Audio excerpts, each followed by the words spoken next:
This entire military is one cohesive, dedicated force. And the threats to our nations, they don't sleep. They're watching our every move. Iran, Russia, China, North Korea, ISIS, Al-Qaeda. They may be watching this right now. Our military should not be mistaken for a cable news gabfest show. We don't care what you look like. We don't care who you voted for, who you worship, what you worship, who you love. It doesn't matter if your dad left you millions when he died or if you knew who your father was. We have been honed into a machine of lethal moving parts that you would be wise to avoid if you know what's good for you. We will not be intimidated. We will not back down. We don't want war. But if you want war with the United States of America, there's one thing I can promise you, so help me God. Someone else will raise your sons and daughters.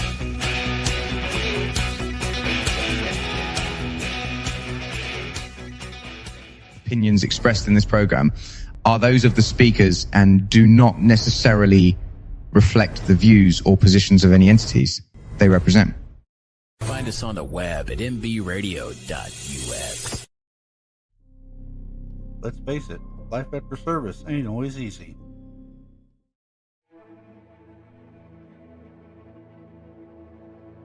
Far too many veterans continue to struggle in silence.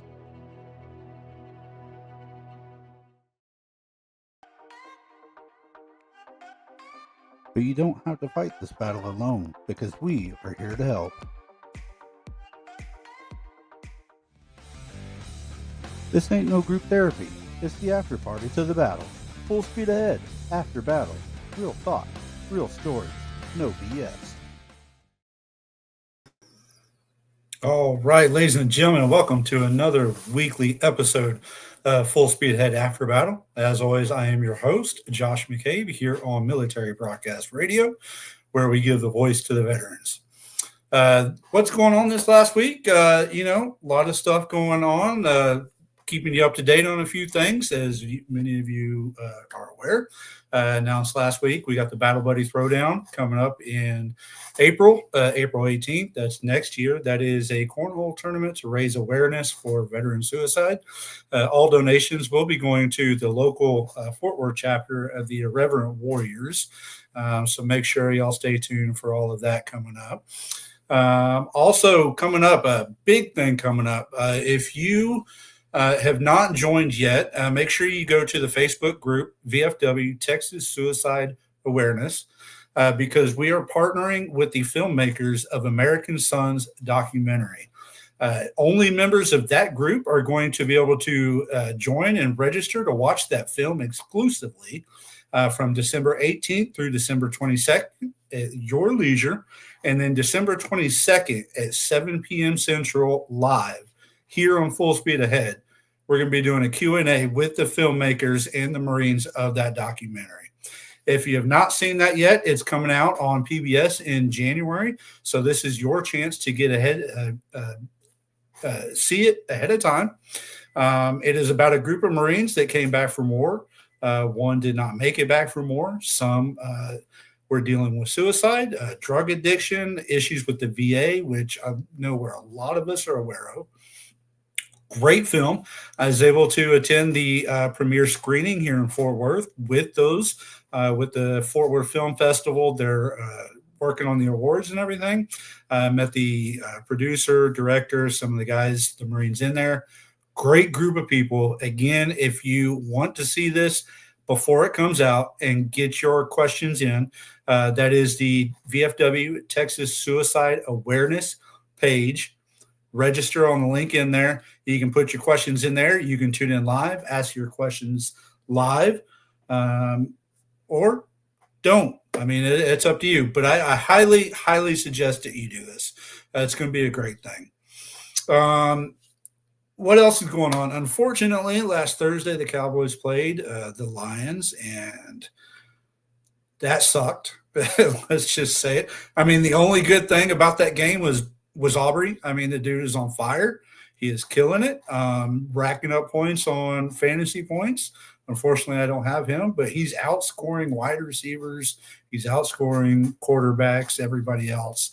And they just put out that as a kicker, he is the same as a wide receiver, number 7 in fantasy. So dude is on fire. Look out for that. Hopefully we can start winning some games, but ain't looking so hot for us this year. Again, it's always our year, right? But we'll see how it goes. So before we get started, make sure you like, subscribe, share, do all those good things. You can find me on YouTube at Full Speed Ahead After Battle. You can find us on MBR Talk on Facebook, LinkedIn. You can find MBR at the website, YouTube. We're all over the place. We're all over Roku, X. Find us everywhere. I'm not asking you to like, subscribe, share, do all that to make me rich and famous, because that is not the point of this show. Okay, I would do this for free, and I am going to do this for free. I don't pay for anything. I'm not asking people to pay for anything, because I think when it comes to helping veterans, we should be able to do it for free. We shouldn't be charging people to help veterans.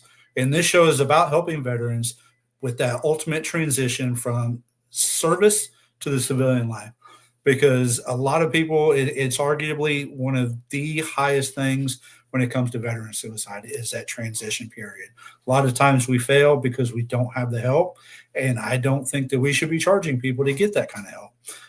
Unfortunately, the VA is not the best in that kind of help, and sometimes we have to rely on shows like this or other groups, VFWs, American Legions, Reverend Warriors, things like that, to be able to get the help that you need. So if you're looking for some help, don't hesitate to reach out. It's okay to ask for help, all that good stuff. Please, please don't. That brings me to the statistics for this week. I put it out every week, but I'm going to put it out again and again because it is important. 22 veterans commit suicide every day. And now that number has fluctuated over the years, but on average, 22 veterans commit suicide every day. That means in the time of this 1 hour show, one veteran is likely to commit suicide. And when you start adding in first responders, civilians, and all the other groups, that number jumps up to around 30 suicides a day. And that is 30 way too many. So that's why I'm on this show. That's why MBR is here, to help veterans give a voice, give an outlet, because when it comes to podcasts, writing, all kinds of different things like that, that's an outlet for a lot of these veterans. And that helps them get that pain and those discussions off their chest. And it just gives them an outlet. And let's talk about that, right? This last week, the Audie Murphy VA is in the news again because they had a veteran, a Marine, commit suicide at the front door of the VA. That's 2 suicides at that VA in less than 8 months. And now if you look at all the stories that are coming out, people have reached out to the directors down there, things like that. They're not working. The VA in the Audie Murphy VA is not working. A lot of VAs are not working. I'm not a proponent of the VA because they've kind of screwed me over in the past. And I will rather pay out of pocket to go to a private doctor and deal with that than go through the VA. So VFW, places like VFW, American Legion, they're speaking out now. They're always speaking out, but right now they're big headlines in the news. They're calling for some sort of revamp, some sort of something with the VA, especially the Audie Murphy. Why are they failing our veterans? Why are all the VAs failing our veterans? And so kudos to them. Kudos to everybody that's stepping up and speaking out. That's what we need to do. We can talk about it all we want. Unfortunately, it's not going to stop. It's going to take an entire nation to be able to put a stop to this. And there's a lot of people out there trying to do that. And I have a couple of those people as my guest today. They come from they have their own podcast, Smoking and Joking. They are a husband and wife duo, Beth King, Jimmy King, otherwise known as the Crayon Eater's wife and the Crayon himself. And so we're going to bring them on today, and we're going to talk about their transition, Jimmy's transition, his perspective. We're going to talk about the spouse's perspective. We don't get that perspective a lot. And so we're going to see, what he has to say versus what she has to say. I'm going to pit one against each other, see what happens here. And so, with that, I'm going to bring on the Kings, and we're going to have our interview of the week. The interview of the week is brought to you by Jersey Mike's, a sub above. All right, Beth, Jimmy, welcome to Full Speed Ahead. Hi, thank you for having us. It's my pleasure. I'm glad y'all could join us. Yeah, it's good to be here. Thank you for, like Beth said, thank you for having us. It's interesting getting to come on shows, and I know it's weird being on this end of it, even though that's you're getting asked the questions first and asking the questions, right? I know, right? And even though that's how our whole start in the podcast, world started, was we went on as guests and ended up becoming hosts of that show. It's exactly how I started. I was a guest on NVR on one talk show, and then started co-hosting, and then here I am doing my own show. So, you got to get that word out there, and y'all are doing great at getting information out there. And I love y'all's perspective of it. And you use gallows humor in your show, a lot of military humor, a lot of fun. Because when we talk about veterans, transition, suicide, mental health, it can get kind of dark, but it's nice to bring in that humor and give it an upbeat every once in a while, right? Yeah, and I think it's also it does help when you're talking to a civilian or somebody who maybe hasn't really seen the side of the veteran side and their perspective. When we're talking about deep subjects, sometimes people want to shy away from those. So by using humor, it kind of allows us to break the ice, talk, and it gives everybody a chance to kind of get real with each other.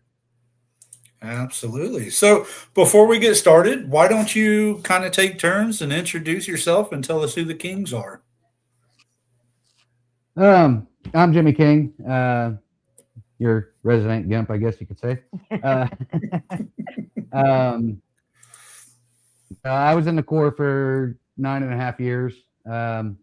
Joined back in '97, pre-war and all that. Spent 4 years with 2-1, 2 years at Edson Range as a range coach, teaching recruits how to shoot, and checked into 2-4 in January of '04, and we flew out, headed towards Iraq in February of '04, so short transition there. I spent 3 months in Ramadi, Iraq, back in 2004 before being hit on May 29th. Roadside car bomb went off in the vehicle, or next to the vehicle that I was in as we rounded the corner. Drug-induced into a coma for 3.5 weeks. Woke up as an amputee, and then was transferred from Bethesda to Walter Reed, where I started my recovery as a amputee. And it was there that I met my beautiful wife. Well, she wasn't my wife at the time, obviously. No, that's where he started stalking me. That's where I started stalking her. She was a USO volunteer, and she kept saying, well, I'm not allowed to date the soldiers. And I kept saying, well, that's good, because I'm not a soldier. I'm a Marine.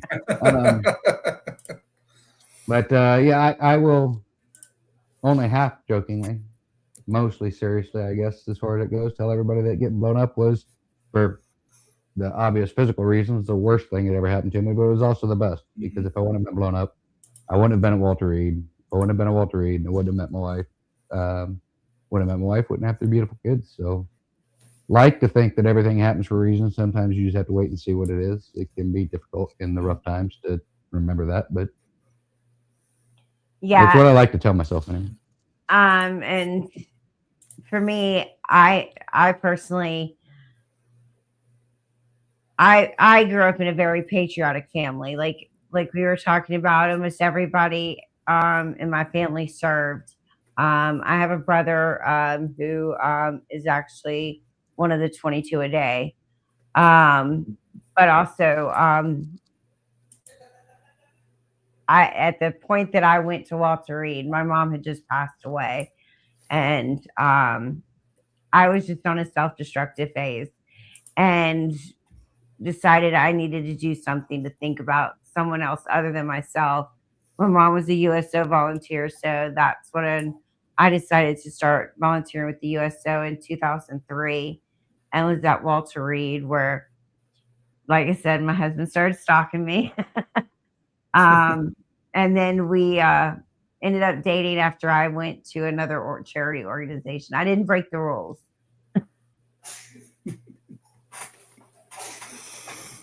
All right.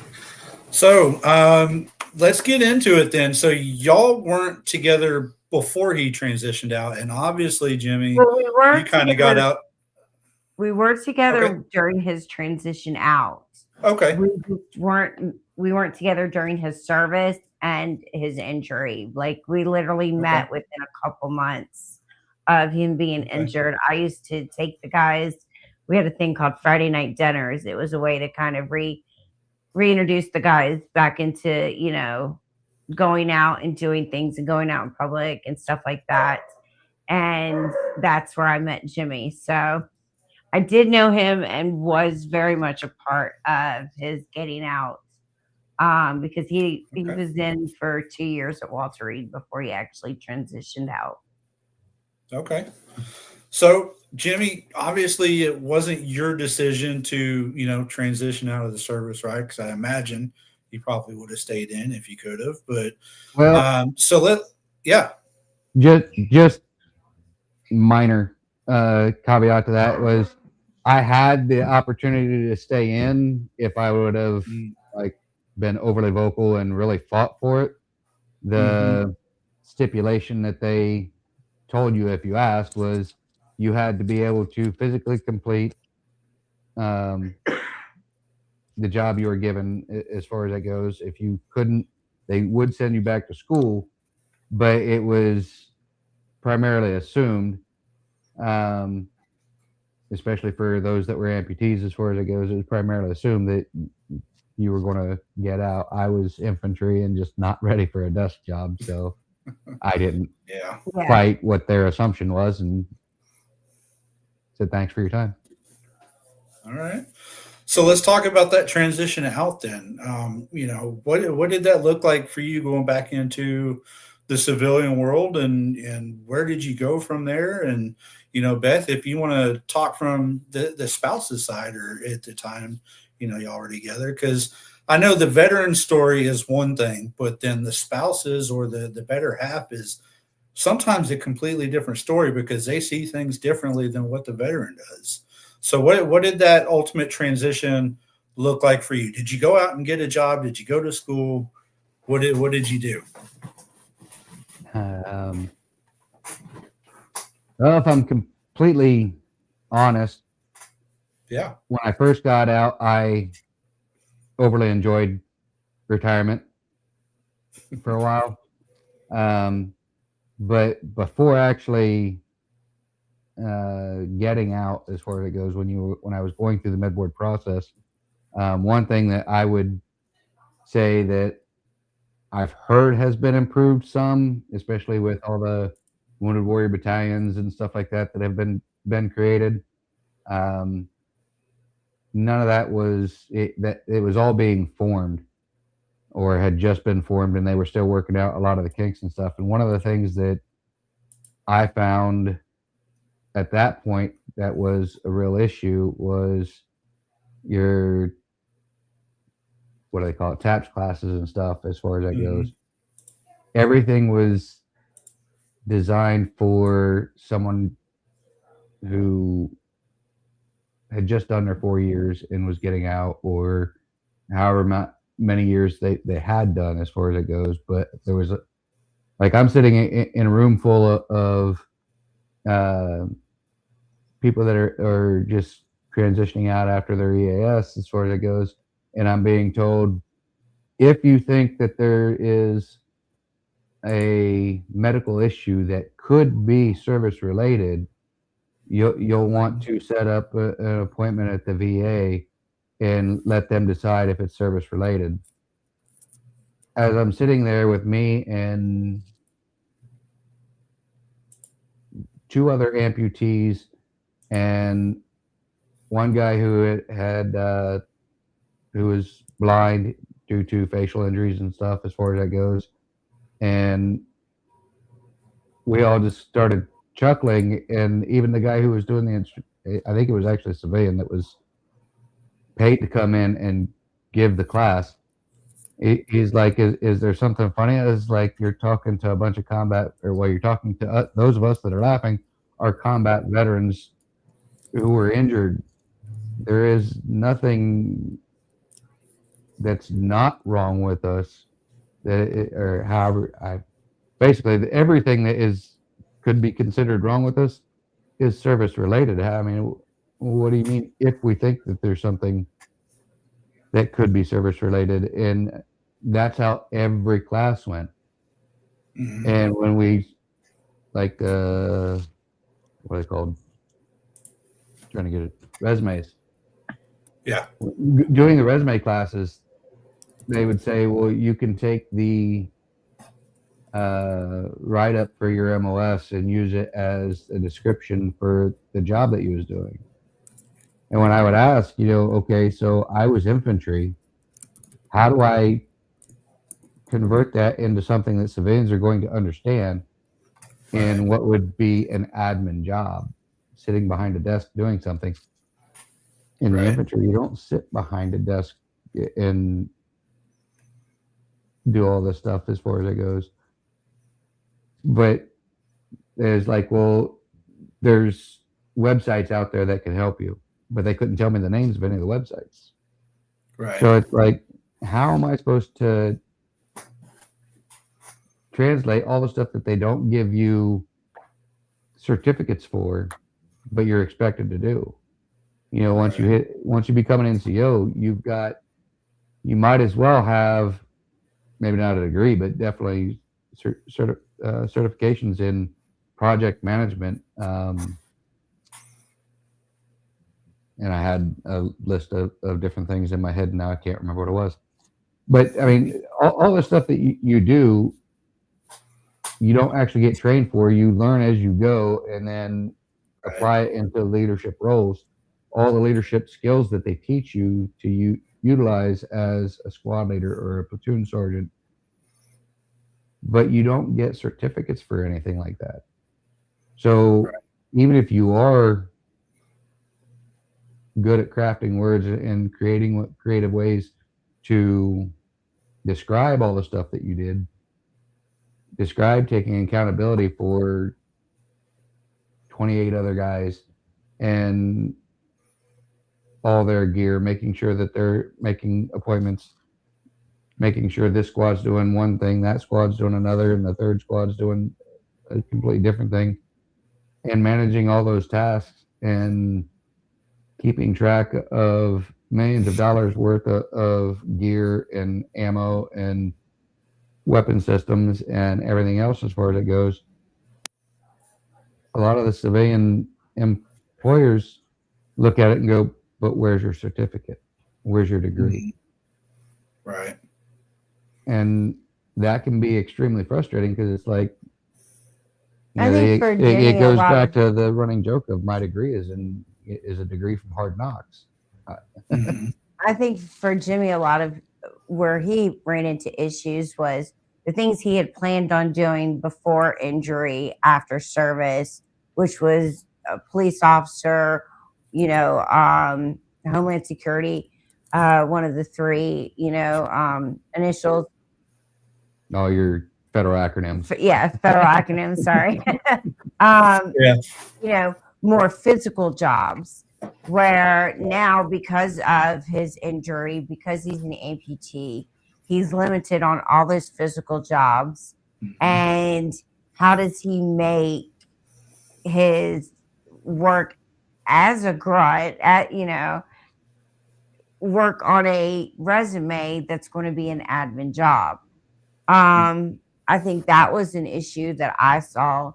I also saw that we didn't even know about Social Security. There were basic things he should have known about and been told about, that he would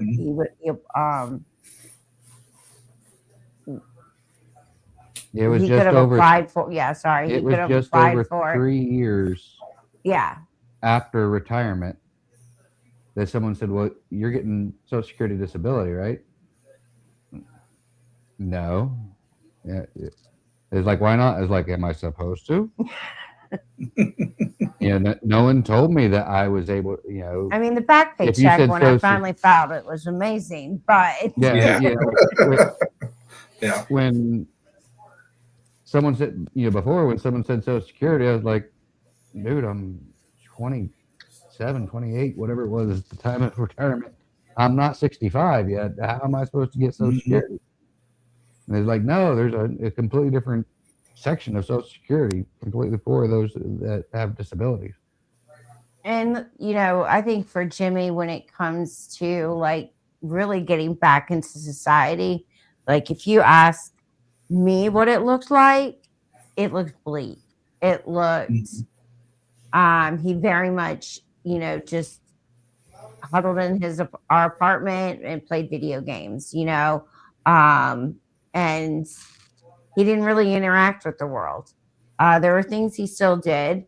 And then, of course, we started having kids. So, that compounded. And then when we had our second child, it was time, okay, our paycheck's not covering it anymore. You've got to go to work.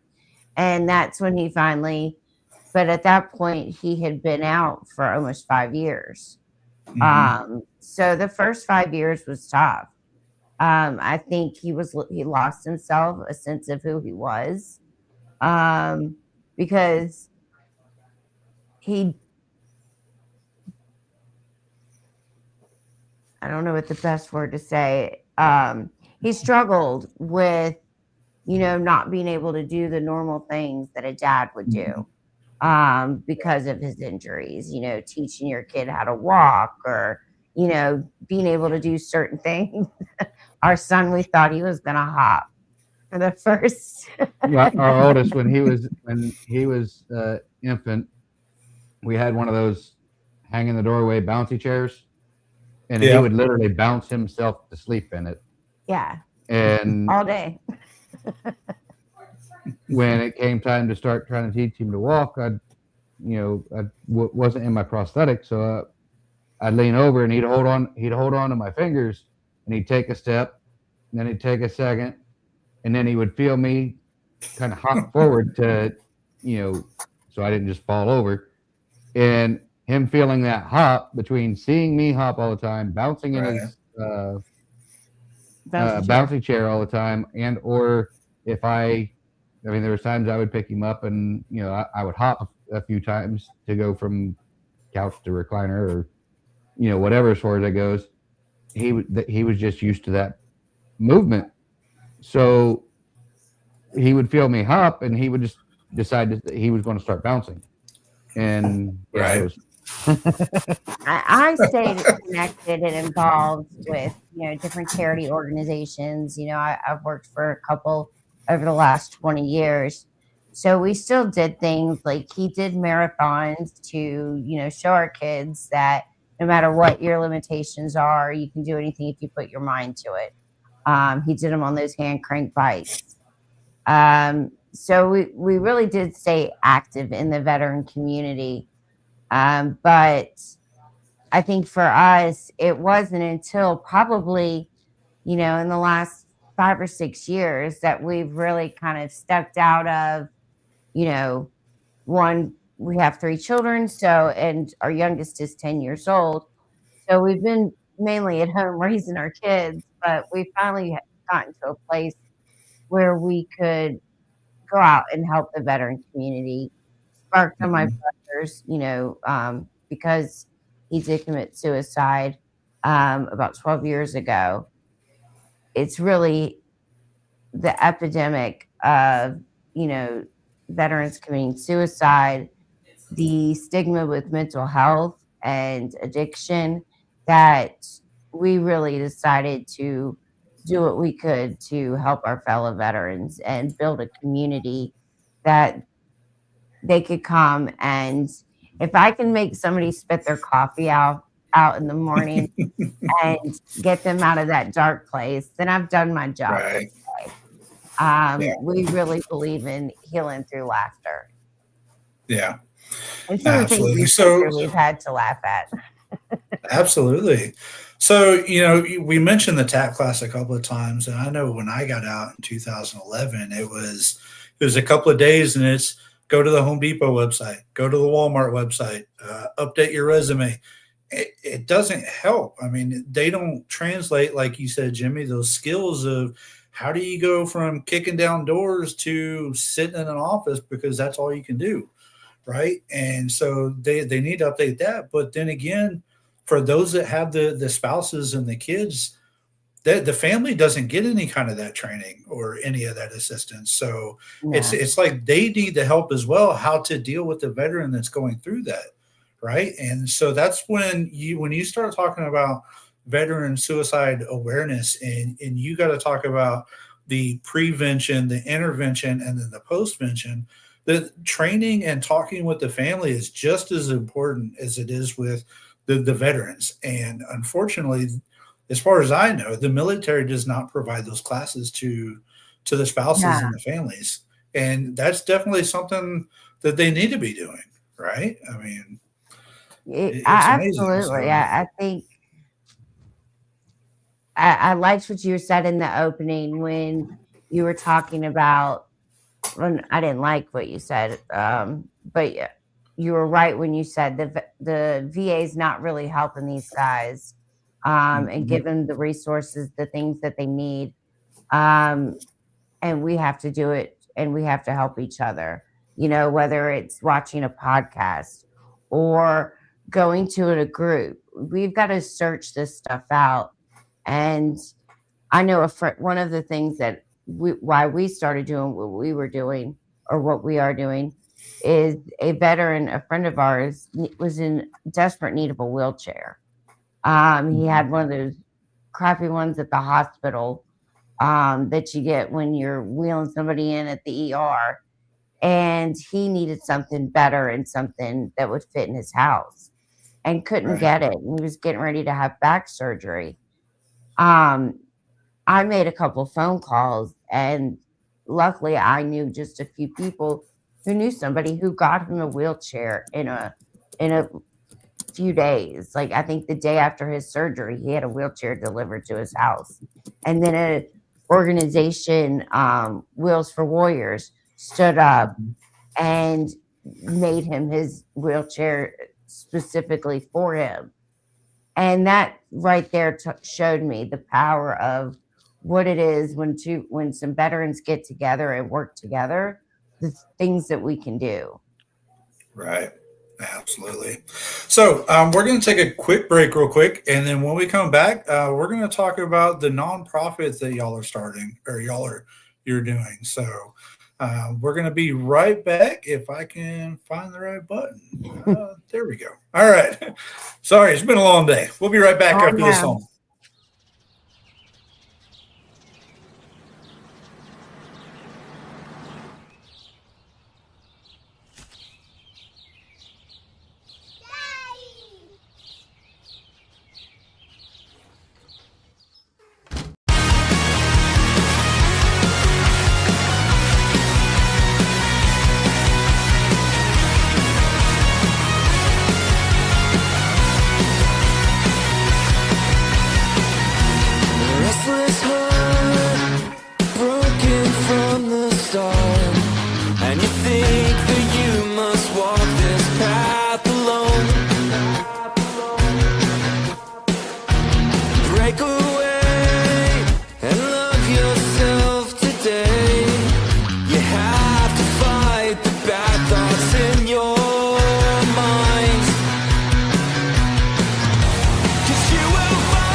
someone's point of view.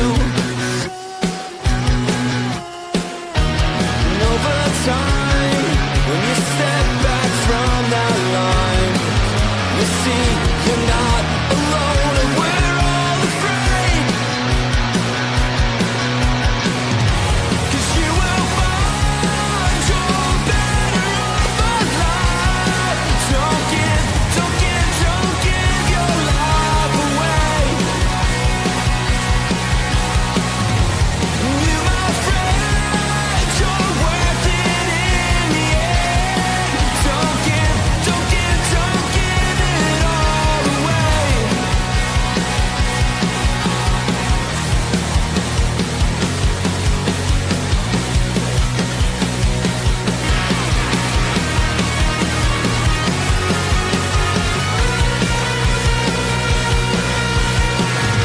And you will find you're better off alive. Don't give your life away. And you, my friend, you're worth it in the end. Don't give it all away.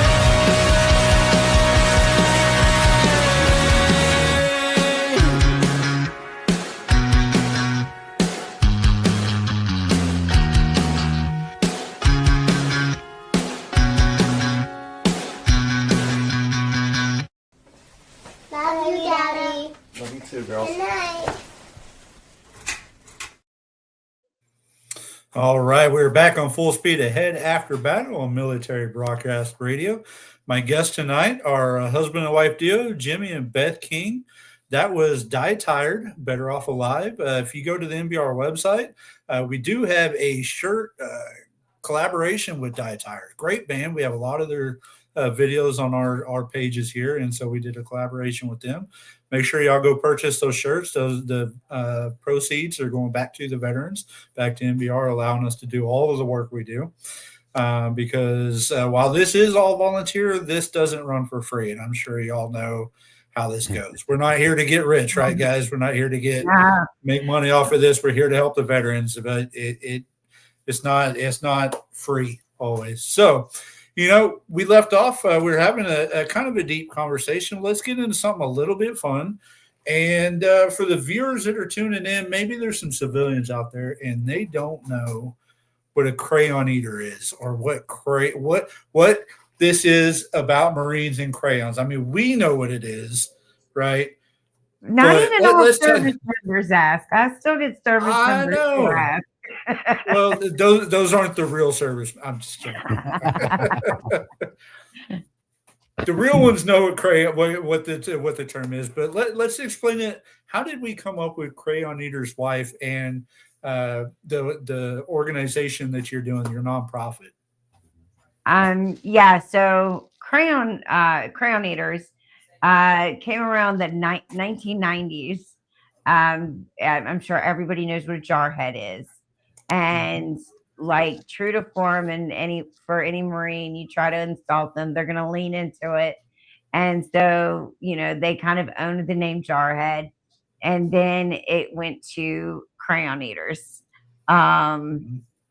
It's kind of like, basically it's saying, that we lack the intelligence, even as children, as far as that goes. So whether it be eating glue or eating crayons, they decided to go with crayons for whatever reason instead of colored. And we decided that those were snacks, and it was meant to be an insult. And it was just like the term jarhead was meant to be an insult. And it was like, okay, you're going to call us a crayon eater. We will lean into it. We will take it. We will run with it, and we will own it. Yes. Yeah. And so obviously he's a crayon eater. I'm a wife. In 1775 is when our beloved Marine Corps was birthed. Born in a bar. Born in a bar. We all know Tons Tavern, right? And y'all just turned 250. So yes, happy belated birthday. Thank you. I'm sure y'all hear it all the time. Just remember who signs the paychecks. Right. Department of the Navy, men's department. Yeah. Yeah, So, Yeah. exactly. My dad and him do that joke all the time. Yep. But It gets to old. kind of back up before Crayon Eater's wife even became a thing, Jimmy was nominated and we were awarded a home. Now, in transitioning, like from before when we were talking about, our main concern was just making sure we had a roof over our kids' head. That's what we worked for every day. We were never working to get rich. We were working in, the veteran charity world. So that Right. at least not at my level, it wasn't getting rich. And so when we were awarded the house, we knew that our kids were going to have a roof over their heads. We weren't going to have to worry about it. And neither one of us could ever pay back, a home to somebody. So what we've done is pay it forward. And that's how we kind of came up with the Crayon Eater's wife. And it was a place because, as everybody knows, sometimes the veteran community can get toxic. And we always hated that. And I wanted to build a place that not only the veterans can come, first responders, but spouses, because there's sometimes you may say something that he's been trying to tell me for 20 years and trying to get me to understand, whether it's about PTSD or, going from military to civilian. And you may say it in a different way and it clicks. So in a lot of organizations, they keep people apart. They keep the spouses. They have their own little area in the military, and the veterans have their own area. And I wanted an area to bring all of them together where we can just laugh and joke, because Jimmy and I, we've both fought cancer. We've both had a lot of different things that we've gone through in our lives. And the one thing that's constantly kept us our head above water, so to speak, is laughter and kind of making fun of ourselves. I will be the first one to tell you a corny amputee dad joke. So. And like when I found out I had breast cancer, this man took me to a strip club to pick new boobs. I mean, they told us that they were going to remove hers, and then that they were going to do the reconstruction, and she was going to get implants. And I figured, well, what better way to get the most knowledge about, fake boobs and implants and, what size to get and this, that, and the other. Yeah. Just take her and talk to the pros. So I took her to a strip club. Yes. And that was, it was funny because she told the first dancer that came around for tips and everything, because the place was it was in DC, so that they didn't have any seats by the stage, and there was no champagne room or whatever you want to call it. There was no champagne room. It was a classy strip club. So they would do their dances, and then they would walk along and collect tips from people after they got done dancing.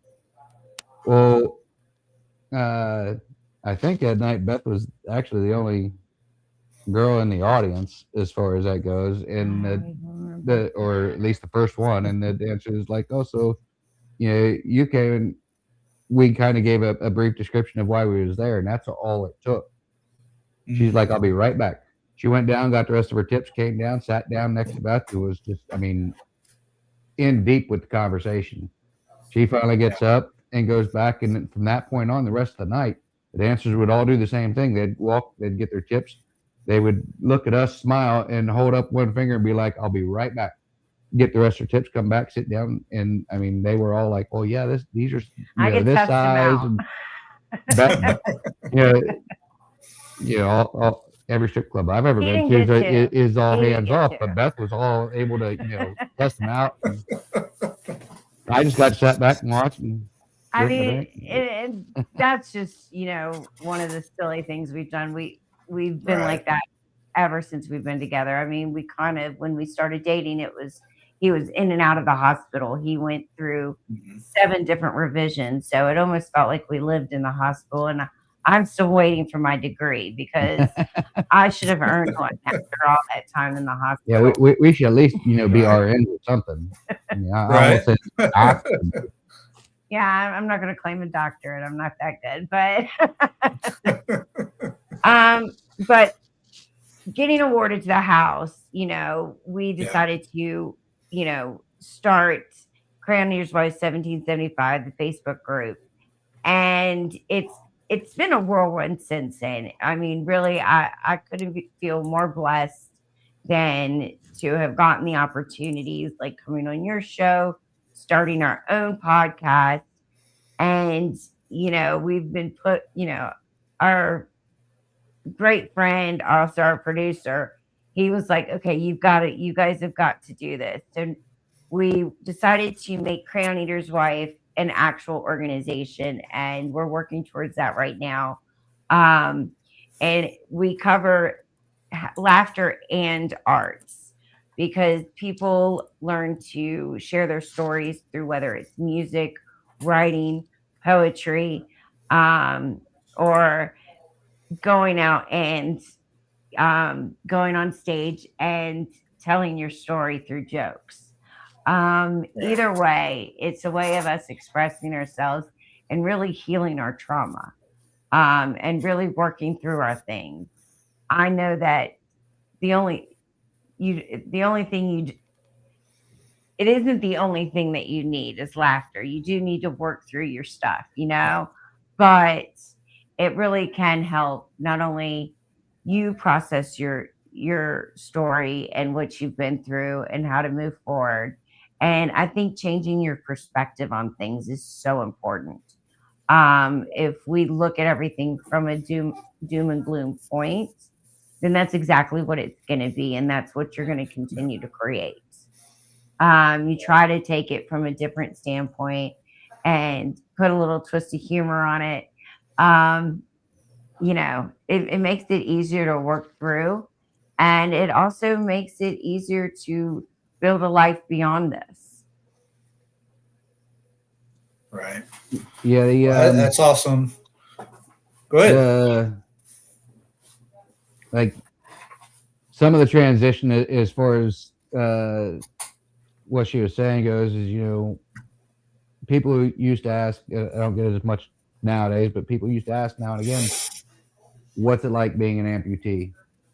Mhm. And whether the points when I was good in my prosthetic or even when I wasn't, I would point out physical things. Like it wasn't the getting around that was difficult. It was, I don't use a shower chair. So I would use the example of when you're looking to take a shower, pick a leg, pick your dominant leg. Because I'm right-handed. I am lucky enough that, I've still got my right leg. But stand on just the one leg, transfer it into the bathtub, shower, standing up, including washing your hair, drying off, everything as far as that goes, and transfer back out, all on one leg. And that's the type of stuff that I used to talk about. And then we had kids, and all the physical stuff went out the window. And it goes back to what she was talking about. I can't teach my kids to ride a bike. I can't. Right. Well, for a long time, I said I couldn't teach them sports and stuff. It took me a long time to figure out that, well, I can. I just got to sit on the ground and use my hands to position their feet where they need to be instead of demonstrating like I was used to. And nowadays, people ask, what's it like being an amputee? And after working through everything, I say, well, there's a lot of benefits. I get front row parking year round. She gets more leg room in the bed. A pack of socks will last me twice as long. So I mean, there's benefits to it. Yeah. Yeah. So let me ask you this question. You mentioned a couple of times being an amputee, and I know something that a lot of veterans struggle with when they come out of the service and we're talking about applying for their disability benefits and whatnot. They struggle with, well, I'm not that bad off compared to other people, right? Some people have lost limbs or blown up or burned or whatever. Here I am. I got a bad shoulder. It's not that bad, so I'm not applying for my benefits, right? So they think they're not as good as the amputees, and they shouldn't be applying for those benefits. So, what do you have to say for that from the amputee perspective, or the wife of an amputee perspective?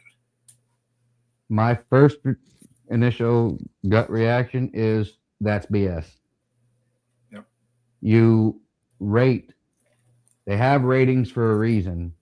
You rate to apply. That's what the VA is there for. That's what these ratings are there for. And depending on, okay, someone's shoulders messed up, or their back hurts more than they think that it should, or whatever, as far as that goes, from carrying all the weight and hikes and everything else, as far as it goes. A lot of that stuff doesn't get better with age. Right. So why not? Find out exactly what you do rate and get it. And when you have that mindset and people wait too long, sometimes if it's not documented, or you find even more of a hassle. There's people who fight for years to get their rating. My thought process is, you find that dotted line, you stood on those yellow footprints, you swore an oath to protect and serve our country, and in that, we swore to serve and protect you afterwards. And so you're not scamming the system. You're not, taking away from somebody else more deserving. Yeah. That's another one. Somebody else deserves it more. That was what Jimmy said constantly. Right. We've actually been offered 2 homes, and Jimmy turned them down. And because we felt like there was somebody worse out there. Yeah. And I think you guys, or veterans in general, denying yourself of benefits that you rightfully deserve and have earned is only to a detriment to you in the end. Don't let either end of the spectrum hold you back from what you deserve. Don't let your pride hold you back, and don't let your humility or humbleness hold you back.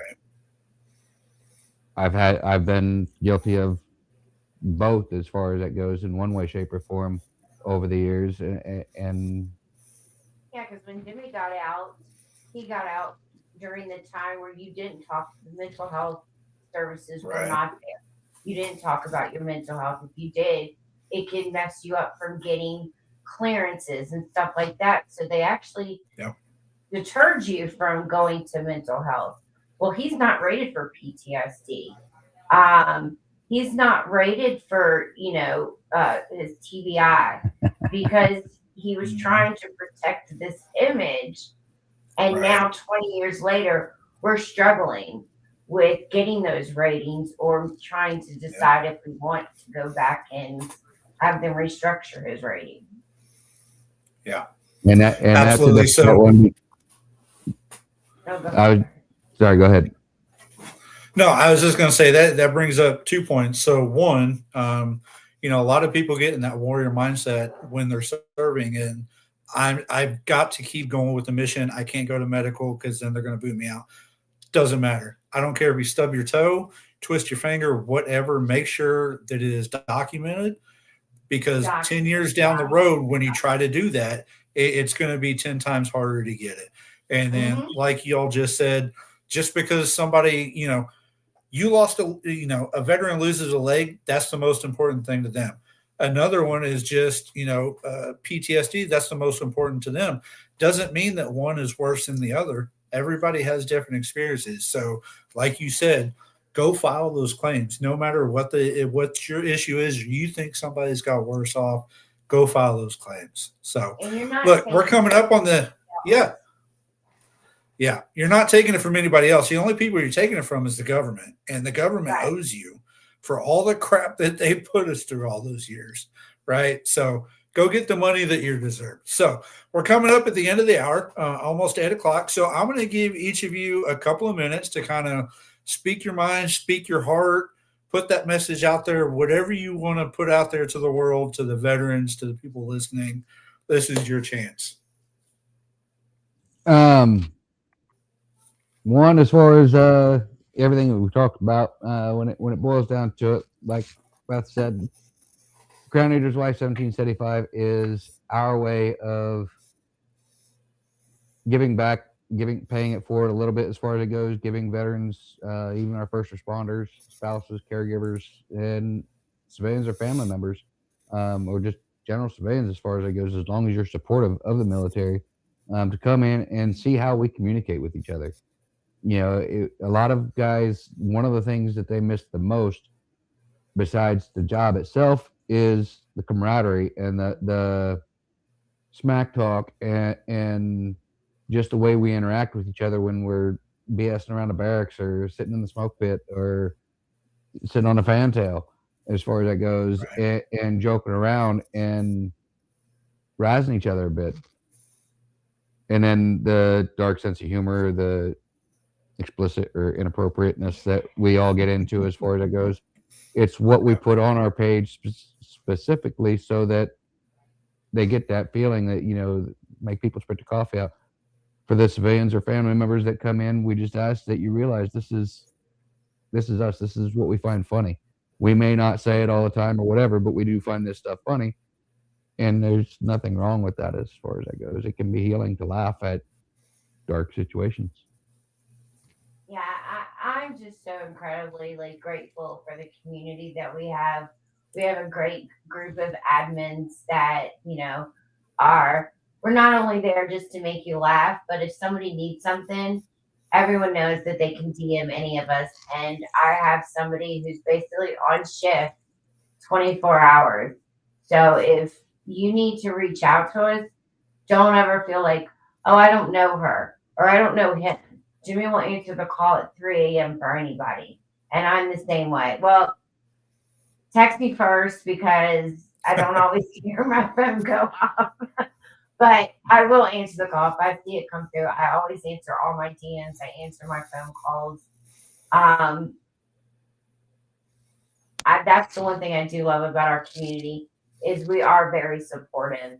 We joke around, we mess with each other, but we are really supportive. And, you know, we hope to continue it with Crayon Eaters, our organization. And,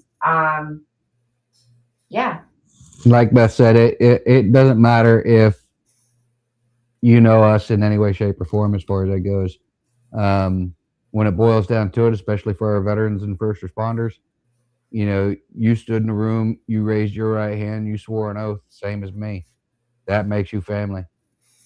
Might be extended family, but that still makes you family. And, you know, reach out, call. I might be 90% deaf in one ear, but I got one good ear left. I can listen. I'll offer advice if you ask for it, or I'll just let you vent. But, you know, anyone who calls me, if you just need to laugh, you know, I can do that.